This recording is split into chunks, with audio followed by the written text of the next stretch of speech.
For thousands of years, the Great Pyramid of Giza has stood alone on the Giza Plateau, silent, majestic, and unwavering.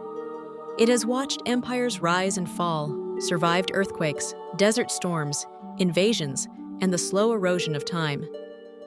And yet, despite centuries of study, this monument remains one of humanity's greatest enigmas. Tonight, we dive into a mystery that refuses to fade, an idea that challenges everything we think we know about ancient Egypt. Because new research, paired with ancient clues, is painting a picture that is far more complex, far more advanced, and far more astonishing than the familiar textbook story.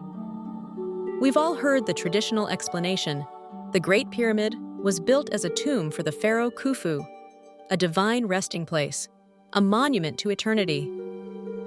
But when we peel back the layers of sand and time, a strange pattern emerges, one that suggests the pyramid may have had a completely different purpose, a purpose that sounds almost impossible, yet is supported by details too precise to ignore. Tonight, we explore the idea that the Great Pyramid may not have been a tomb at all, but an ancient power plant, built with knowledge far beyond what we typically associate with the ancient world. And once you hear the evidence, you may never look at the pyramids the same way again. Let's begin with the first and most glaring issue. Despite being labeled a tomb, the Great Pyramid contains no mummy, no ornate coffin, no hieroglyphic inscriptions, no treasure, no ceremonial artwork. None of the elements that define every other known Egyptian tomb. Tombs in the Valley of the Kings are lavishly decorated, filled with treasures, inscribed with spells, and sealed to protect their contents. The Great Pyramid? Nothing. Even the granite box in the king's chamber, often called a sarcophagus, does not match typical burial containers. It has no carvings, no lid, and is too large to have been brought into the chamber after construction. It appears as though it was built into the structure itself, but for what purpose? Then there's the design: 3 major chambers, complex passageways, shafts that align with celestial bodies, and a precision of measurement that rivals modern engineering. If this was simply a tomb, why the elaborate features that serve no funerary purpose? Why the astronomical alignments? Why the resonant acoustic properties? Why the almost perfect mathematical constants embedded in its dimensions? Something doesn't add up. If the Great Pyramid wasn't a tomb, then what was it? To answer that, we need to examine the materials used in its construction. The outer casing stones, gleaming white limestone, were polished to reflect sunlight so intensely that ancient writers claimed the pyramids shone like stars. This limestone is an excellent insulator, used today in electrical applications.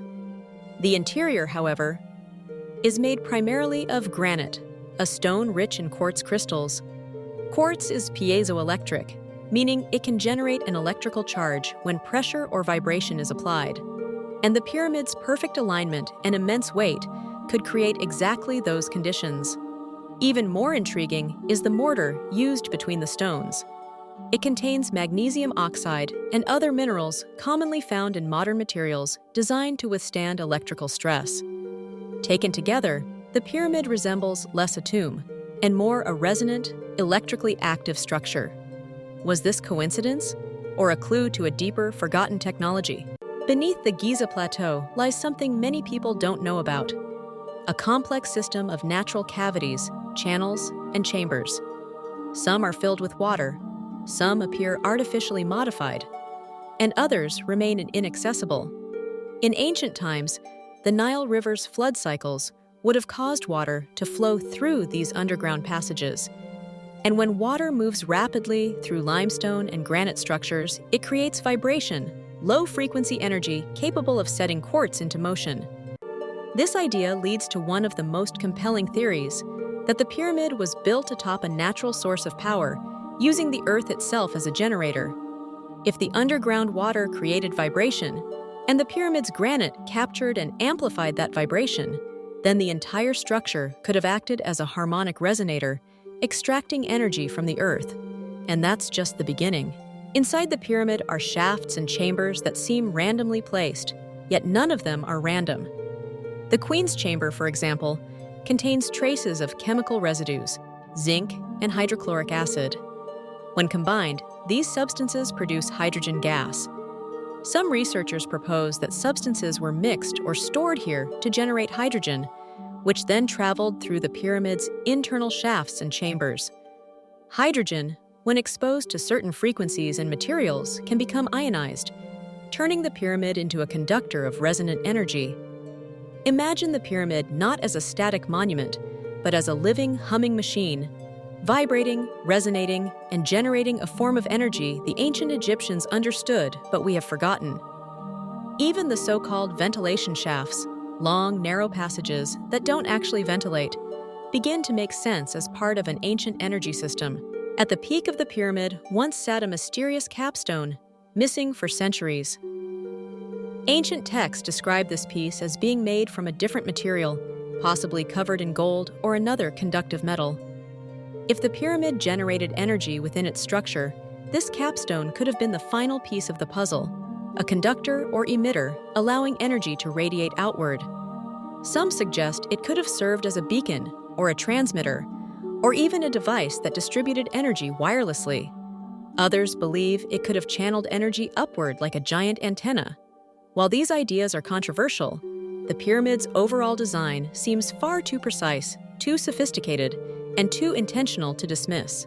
Where would this energy have gone? If ancient Egyptians used or transmitted energy, one would expect evidence across their civilization.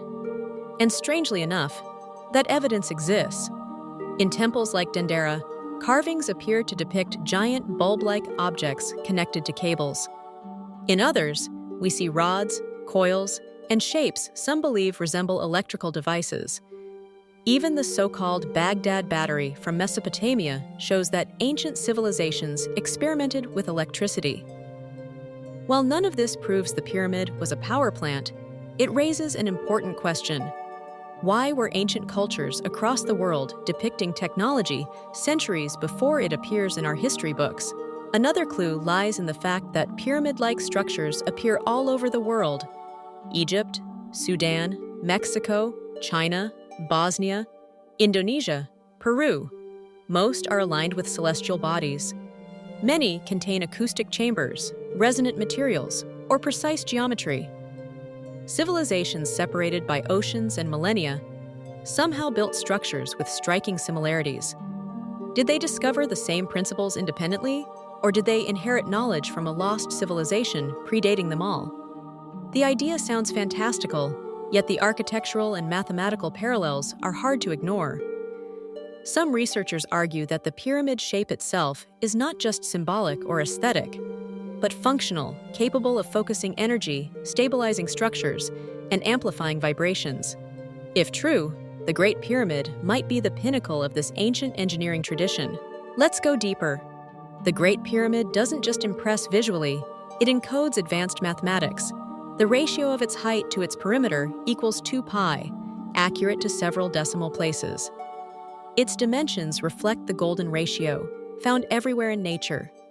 When scaled, it mirrors the curvature of the Earth. Its orientation to true north is so precise that modern builders struggle to replicate it.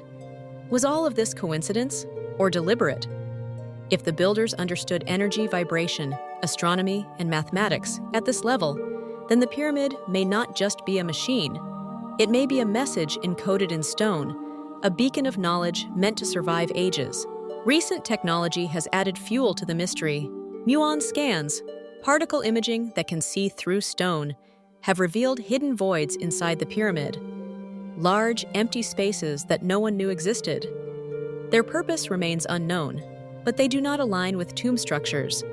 Some believe these voids could be part of the pyramid's resonant system, chambers designed to amplify certain frequencies or distribute energy. Others believe they hide something even more profound: artifacts, texts, or knowledge intentionally concealed until humanity is ready to find it. For now, the mystery remains. While the idea of a pyramid power plant remains controversial, one fact is undeniable. The ancient Egyptians knew things we still don't understand.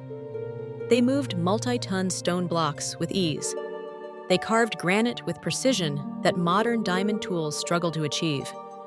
They aligned structures with stars and solstices to a degree of perfection that requires advanced instruments. So is it really impossible that they understood energy in a way we have forgotten?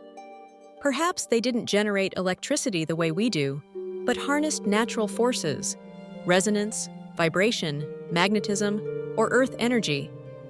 Maybe the Great Pyramid wasn't just a building, but a machine designed to interact with the planet itself, a kind of ancient environmental technology, a stabilizer, a resonator, a transmitter, a guardian. The possibilities are endless. So what was the Great Pyramid? A tomb? An energy device? Or something far more extraordinary?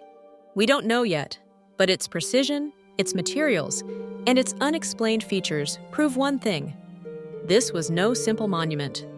Until we uncover the truth, the Great Pyramid remains what it has always been: a silent mystery from a forgotten world.